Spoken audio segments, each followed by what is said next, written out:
कहानी सच्चाई का इनाम। किरदार आयशा एक ईमानदार और बहादुर लड़की, बशीर एक चालाक और खुदगर्ज लड़का, मिसेस अनवर स्कूल की प्रिंसिपल। कहानी। एक दिन स्कूल में ऐलान हुआ कि जो बच्चा सबसे अच्छा बर्ताव करेगा इसे अमिसाली तालिब इल्म का अवार्ड दिया जाएगा। ये सुनकर तमाम बच्चे जोश में आ गए, लेकिन बशीर ने सोचा कि अगर वो झूठ बोलकर दूसरों के खिलाफ बातें करेगा तो वो जीत जाएगा। उधर आयशा रोज स्कूल आकर सबकी मदद करती, कमजोर बच्चों को पढ़ाती और ईमानदारी से हर काम करती रही। एक दिन बशीर ने झूठ बोलकर आयशा पर इल्जाम लगा दिया कि वो स्कूल का सामान चराती है।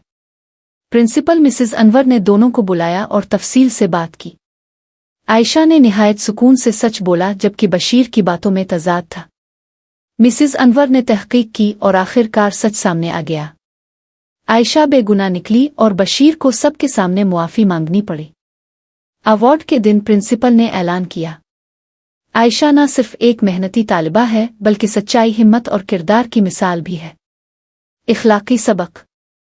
सच्चाई वक्ती तौर पर मुश्किल लगती है, लेकिन आखिरकार कामयाबी उसी की होती है जो सच पर कायम रहता है।